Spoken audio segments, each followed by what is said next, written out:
everything. That's the guy you love, the girl you love. Because they're saying, okay, we're negotiating. I want to sell my house. These are the things the home inspector identified needs to be addressed. I need to address those items, so I may as well go ahead and fix them. Because here's what their thought process is. If I don't sell my house to you, I can get another home inspection again. I'm going to come with the same problems all over again. So now my house is losing what? Losing money. I'm losing value because my house is not being sold on the market. That's where the money is being made. Now, the home inspectors in the state of Florida, okay, price is all based on two things: age and square footage. Okay? That's usually what's going to drive the cost of the home inspection. I bring that up because that always brings me to this question is, Mr. Hudson, who pays for the home inspection? The buyer. Unless you got that charm and good looks thing going that says you can convince that seller to do it for you. Or maybe you can get Wade to give you a little piece of money. Okay? That's not going to happen, but 98% of the time, the buyer pays for the home inspection. That question comes up, so I may as well address that right now. What's that fee based on? It's based on age and square footage. Okay? Question on any of that so far? Yes, sir.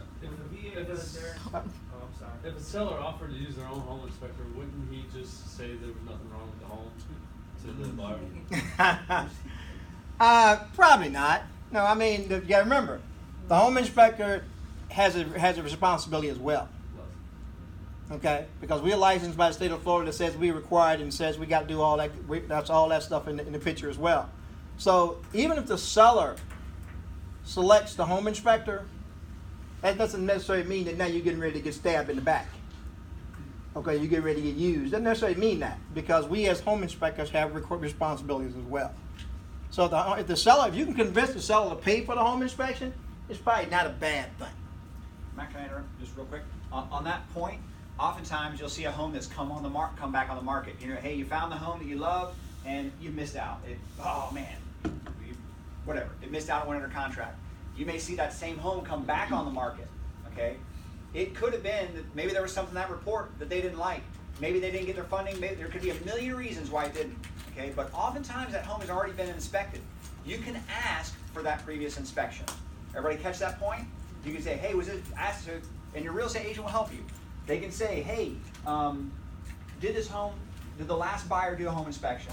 Okay, if the answer is yes, and say, will you give me that home inspection? Okay, go ahead. My question is, if the house is a certain amount of square footage, since you said that they go by the square footage, do y'all double check that as home inspectors? No. So you just assume or go by whatever the person has told you? No. I don't assume anything as a home inspector.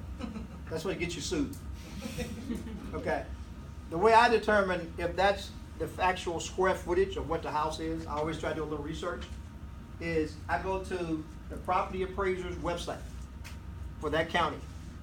And it's going to tell me if the house is actually that square footage. Because they may be trying to get me to charge them a lesser fee by telling me what square footage is. So I go check it. Every county in this area has a website that will tell you about the house, aka the square footage, how many stories it is, what kind of roof it's got, what the exterior, all that stuff is on the website. So that's how you find the true square footage of the property, because that's what the appraiser has based his amount on. So that's how you know that's an accurate figure. Make sense? Young man, you had a question. You answered it. I answered. Okay, what was it? So everybody else will know. Basically, once the inspection is conducted by somebody else, it's flagged already. They know whatever's wrong with it. You answered it. Okay. Including the inspection, not only house, can you also include outbuildings or docks or anything like that? If you want to include the part of the inspection, yes. Now, remember, the home inspector has probably some do's and don'ts. Okay? Some home inspectors inspect everything. They inspect the house, the pool, the yacht, the boat, the water main. That they inspect. Hey, and some home inspectors inspect homes. So identify specifically what you want, and identify specifically in your contract with the inspector what you're expecting to be expected. Okay. And now I'm going to go back to what Wade mentioned. He talked about WDO. WDO stands for wood destroying organisms. That's what it stands for. Okay? That most lenders, if you're buying a house, I say most lenders are probably going to require you to get a WDO, which you got to pay for. The WDO inspection covers wood destroying organisms, aka termites, powder post beetles, and moisture. Okay, that's what they're looking for. Now, sometimes you don't even have to get a full home inspection. You're still getting a loan. They still may require you to get that WDO. Okay, that's what that covers. So it's sometimes totally separate from the home inspection. Is that state specific? Like meaning like in Florida that's a requirement? Because I bought a house in Arizona and that wasn't required. Did you use VA eligibility? No. The VA requires a clean WDO. So oftentimes WDO may come back and say that there's like wet spots or there's some wood that needs to be replaced or there's evidence and those are things that basically the seller has to fix at that point in time. You have to have a clean WDO from an inspector before you can close on a VA loan. Is that a new construction office? Yes, sir. Yes, because here's what happens with new. I'm glad you. I was thinking that thought. Here's what happens with new construction: is the house foundation has already been termite treated. Okay, so because of that, that company is going to give you a termite bond for that new house. So if you buy the house, the bond automatically goes into your name. Okay, the bond initial treatment is good for 5 years. But the reinstatement of that bond has to be done every year. Okay? So that means you as the owner have to make sure that your termite bond is still active every year. So the company that did the initial treatment, they come back out, re-inspect, and then say, okay, it's still good. And they do it every year for the first 5 years. The bond is in place. But you have to keep the bond active. How do you do that? I just told you. You call a company, they come out, do a re-inspection. Okay? They come out, do an annual inspection every year. Okay? Saying, okay, yeah, we're still good. And they give you a bond saying, okay, we're still good. They're going to do that every year. Now, like I said, the initial treatment for that new construction, the chemicals they put down is good for 5 years. Now, when they get to that 6th year, they're looking at doing another treatment. Because your bond is still effective. They're looking at doing another treatment. So now you reestablish your bond all over again. Okay? Here's the advantage of having a termite bond. If you're selling your house and you already have an existing termite bond on your house, it's a great selling feature. Okay? Because that bond is transferable from one owner to the other one. The bond is on the house, not on the person. So if you can say in your listing as far as putting your house on the market that you have an active termite bond that's transferable, it's another carrot that says your house is more sellable than anybody else's house. Okay? Let's talk about different types of home inspections for a second. Quickly? I'm sorry. I didn't know I was done on the time limit here. Okay. New construction. Yes? No? Home inspection? Yes. Okay. When? I got a bunch of yeses. I got a bunch of yes. When? It's done. As soon as the house prior to moving in. I heard nobody else got no idea when? 10 minutes before your warranty comes up. Here's my suggestion as a home inspector. Yes, get a home inspection on new construction. You have a warranty on a new construction house. Depending on the house, it's going to go from a year to 2 years. You have a warranty on your house. It's like buying a car. You got a warranty. I always tell my clients, yes, you want to get a home inspection on a new house, but do it after you've lived in the house for at least 10 months. Here's the reason why. That's my suggestion. I've done new construction houses before people ever move in. You want to give me your money, I'll take it. Okay? Here's the reason why I make that suggestion. You're going to get a walkthrough on a new house. It's like buying a new car. They're going to take you through all the bells and whistles. They'll show you everything in the house. They'll show you everything. If you do your job and require them to do their job, the new agent's got to tell you everything about that house. Right? So now you're getting educated. Remember I said educate, negotiate. You're already getting the education. So now here's where your home inspecting piece comes in. I'm going to come in and tell you the same things you're going to get as a part of the walkthrough. I may tell you a little more because I might be a little more educated. But here's why it's important, I think, to do it about 10 months after you lived in. Because now you have a checklist of things that you think the builder needs to address. Right? Because you live in the house. You live in there every day. So now take the professional home inspector along with your day-to-day living, put it in one package, and give it to the builder. Make sense? Now a lot of the stuff is going to be covered and addressed that would not necessarily be addressed if you do it the very first day just because you're buying the house. That's my suggestion. Don't say Mac didn't say not do a home and that's not what I said. Okay. Insurance. There's two types of insurance inspections. The first one is 4-point. Okay? 4-point insurance inspection applies if you're buying a house in the state of Florida and the house is at least 25 years of age or older. Most of the time, your insurance company is going to require you to get what's called a 4-point insurance report. It covers the roof, the electrical, the plumbing, and the air conditioning. Expect that. Even if you're getting a regular home inspection because the house is over 25 years old, they're going to require you to get what's called a 4-point insurance report. It's not 100%, but it happens, I would say, 95% of the time?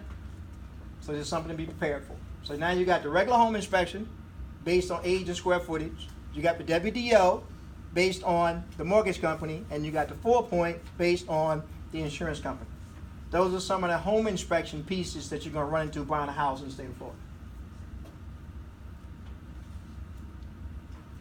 No questions? I'm done. All right. Let me give you, and we do have a tip on that for things to know to go through in survivor inspection. Let me give you the new construction.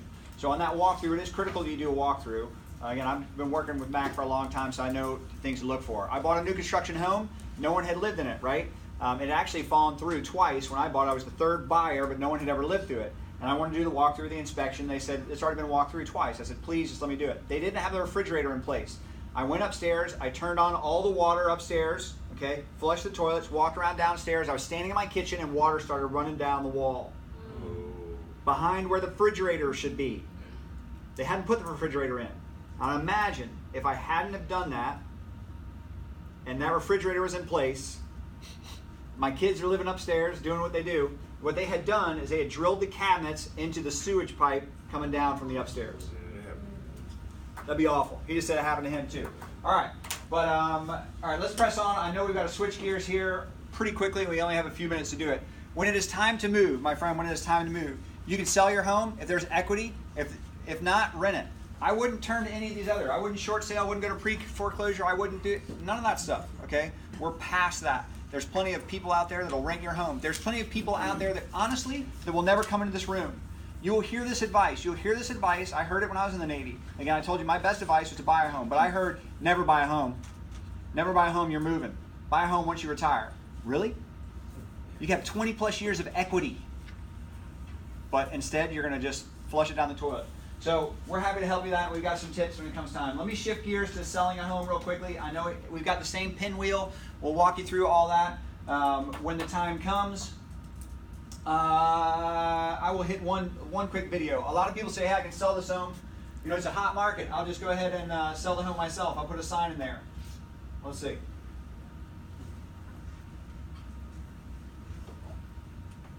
Thinking about buying or selling a home on your own? Well, I made a few notes to help you get started. Here they are. Right quickly. Figure out how much you can afford. Check your credit report. Save for a down payment. List current home on the market. Mark current home for sale. If you prepare home for showings. Consider offers. Negotiate the contract. Find an attorney to review the contract. Hire an attorney or title company to complete the closing. Research types of mortgages. Find a mortgage lender. Get pre-approved for a mortgage. Decide where you want to live. Decide what you want in a home. Check local school system report cards. Check local property taxes. Go to open houses. Research local amenities. Figure out how much you can offer. Submit an offer. Complete mortgage application, order inspections, obtain certificate of occupancy, negotiate any repairs, have the property surveyed, review homeowners association documents, order a title search, obtain title insurance, secure homeowners and flood insurance, calculate closing costs and how much you need to bring to the table, conduct final walkthrough. Whew, you think you can remember all that? Me neither. When you're ready to sell your current home, or to find the home of your dreams. Write yourself just one note. Did you guys write all that down? You should see Eric and Katie's checklist. Their checklist is more detailed than this. So they follow absolutely everything. This is someone else's. They're another real estate agents. And I'm like, that's too painful for me. So our whole purpose is to make this simple for you, and we will. All right, so if you are going, I know we had some sellers in the home. All right, let me say this. Not all real estate agents are created equal, okay? They are going to, there's 8,156 of them. They all want to put a sign in front of your home to sell your home. That's called listing your home.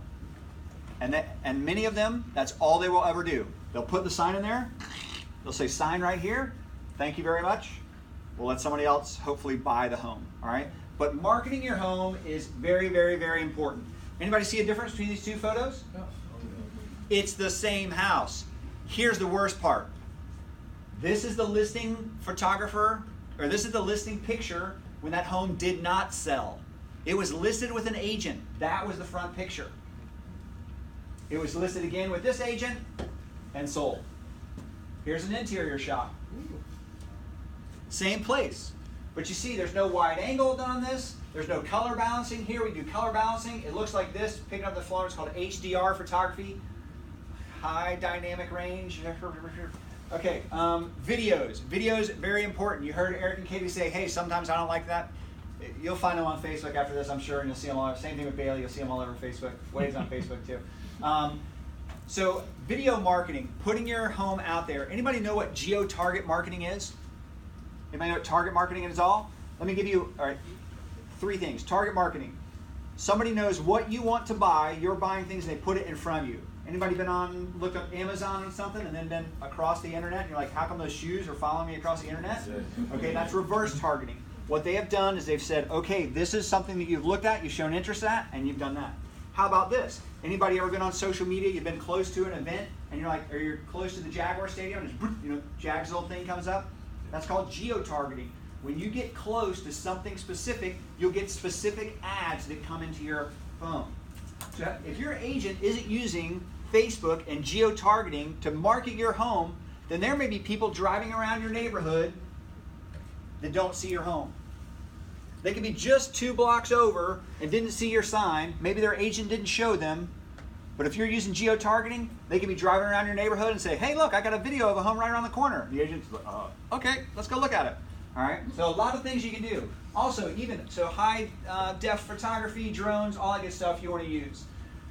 Coming soon campaigns. In this market right now, because homes are moving quickly, for sellers, we can help sell your home faster. And the way that we do it, okay, or any agent can do it, is that we can bombard an agent with a neighborhood with coming soon campaign, postcards, door hangers. We can email to databases, hold open houses. We can even put 24/7 little hotlines out in front of your house, a little sign that says, call this 1-800 number, hit this number, and it says, you are in front of a lovely 4-bedroom, 3-bath home, blah, blah, blah. If you would like a custom tour, hit this button. All right, these are all things that people can do to sell your home, okay? So ask your agent if they're doing any of these stuff. All right, I won't go into pricing homes. I know we're running out of time here. We've got tips on that, on how to maximize your home. There's lots of expenses. Remember my first slide of the day said we do this to thank you and to help you save money.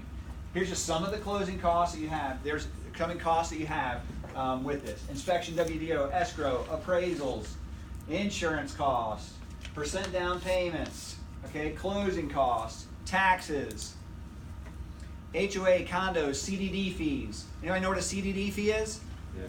Okay. They can be an additional, very expensive piece to buying a home. There are some areas that have these fees that may be 15, 30 years that you may not even know of, so you have to ask the right questions.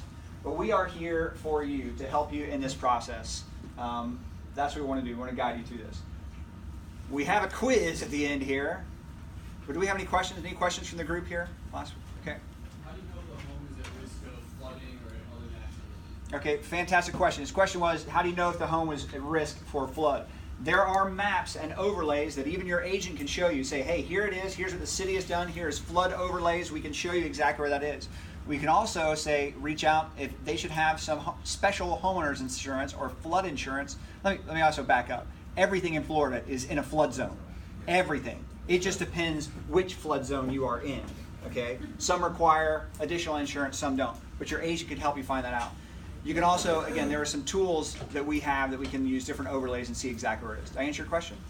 Yes, Okay. so quick question, selling the home, does everybody charge 6%? So Is his that question cap? was, Yeah. his question is, does everybody change the same percentage? No, everybody doesn't charge the same percentage, okay? And actually, we're forbidden from agencies to say what, you know, what each one of us charge, okay? I'm happy to tell you what we charge, yeah, but it's, anyway, we can talk about that. But his question was, does everybody charge 6%? And the answer is no, everybody does not charge that. You'll see it higher and you'll see it lower. But also know this, there may be a risk if you are going with a very, very, very low rate thing that you're getting a very, very, very low rate of service. It may combine. Question? You mentioned earlier, once you look for homes on your own, you sign the contact information, but the fine print saying that you're relinquishing your right to a real estate agent. Now, is that builder specific, and how long do they hold you to that? So his question was, I go into new construction, I sign a form, have I always relinquished it? What I would tell you is they want to sell you a home, okay? That is their goal, to sell you a home. If you have already signed contract and paperwork with them, if you've gone beyond just that check-in sheet, then you're probably too far down the path, okay? If not, if you've just gone and checked out and looked at homes before, you can then bring in your agent and say, hey, look, this is the agent I've been working with. We'd like them to help negotiate in this entire thing. All I signed was the contact. You should be fine. You should be fine. Yeah? Are there any laws in Florida if you're currently leasing or renting an apartment and you purchase a home that you can get out of your lease? Okay, so her question is, are there laws in Florida that can help you get out of your lease if you purchase a home? The answer is no. Here's what I mean by that. You're governed by the Servicemen's Relief Act. Okay, so if you are moving, if you are changing commands, if you're going deployment, there's all sorts of things there that you can, from a national perspective, break a lease. Okay, yeah, you got it. There's also some Florida things that tie into this, to the, you know, what they will call the military clause. Okay, that tie into that. If you're staying in the same area, no. However, your real estate company or property management company should give you two options by law. So there are 2 options by law that you can break a lease, okay? Now, you have to agree to pay some fees. One of the fees is up until, Bailey, correct me if I'm wrong, up until they rent the new home with, I say damages. If there was any advertising fees, etc., for them to lease a home, you can say, I'll pay that. Or the second is you can pay 2 months of rent. But that is in Florida law, where you can pay 2 months of rent and be done with it. Did I answer that correctly? Yep. Okay. Yep. I've heard realtors say you may not always use your VA loan, you may just want to use a first time buyer loan. So what is the truth or the barrier between that?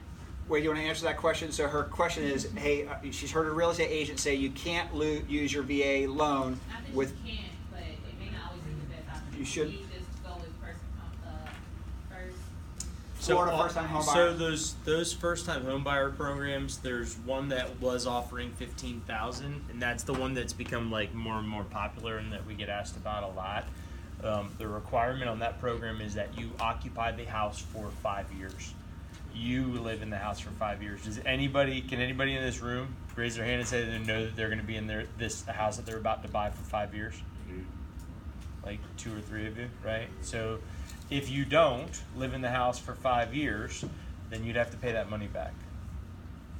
Right? Now, how do they track that? I don't know. Right? So, but it's at a higher interest rate. There's more closing costs that are associated with that loan. So it's not. Again, it's not. There's no free lunch. I mean, other than coming here today, there's no free lunch. You'll hear a lot of agents, okay, that will try and dissuade you from using the VA loan. I'll tell you, it drives me crazy. As a 24-year military veteran, as someone who specializes in helping military, for someone to say that, I say that's a lazy agent. Okay, we're here to fight for you for your best. We've given you tips all day long on how to get into this home. For someone to say that you shouldn't use the nation's #1 choice, if you went to normal society and said, hey, I've got a 0% down loan for you, how many people would pick that loan? Think about it. They would be standing in lines for that loan. It's given to you, but there are agents who don't necessarily understand it, or working with lenders that don't understand it and don't know how to maximize it for your benefits. We're here to help you save thousands. Best rate possible too on government loans. You get a better interest rate than traditional conventional financing. It's the best rate out there. All right, another question back. I know there's changes from Fed, so for next year, how much is it projected for interest rates to rise? Look in the crystal ball. Yeah, I mean, so for years we've been saying we're at the lowest, we're at the lowest, we're at the lowest, and they just started going up after our new president took office, and they've been rising rapidly. We're probably about 0.5%. The rates have moved by about 0.5% from when he took office to now. And what the projection says that, you know, that we should be in the 5s by this time next year. But the projection 2 years ago said the exact same thing, and nothing happened. So again, I always say I don't have a crystal ball. You know, the interest rates are still historically low. If you're looking at buying now is not a bad idea. All right, and last question, then we'll Wait, while you stay. Yeah. So, clarify to me the advantage of the 5%. Is it that for the VA funding fee, you pay the 5%, right? Let's say the loan costs $200,000. Yep. You pay 5% down on that. That lowers that amount. Yes. And then the 1.5 only applies to that lower amount. Correct. Right? Okay. Yeah. Five. Yeah. So those two scenarios, he's talking about subsequent use and putting down a down payment or not putting down a down payment. Correct? Yes. So $200,000, you're not going to put any money down. It's your subsequent use. It's 3.3%. You're financing $6,600 into the loan. So you're taking out a loan for $2,066, right? If you put the 5% down, your base loan amount's $190, but then you're only going to be charged a 1.5% of that $190. So that's roughly $3,000 as opposed to $6,600 that's getting wrapped back in. So you're financing like $193 instead of $2,066, right? And that's all because you put down 5%. Does that make sense? Yep. All right, we're going to ask you some questions real quick. Everybody got a cell phone? We're going to play a little interactive game.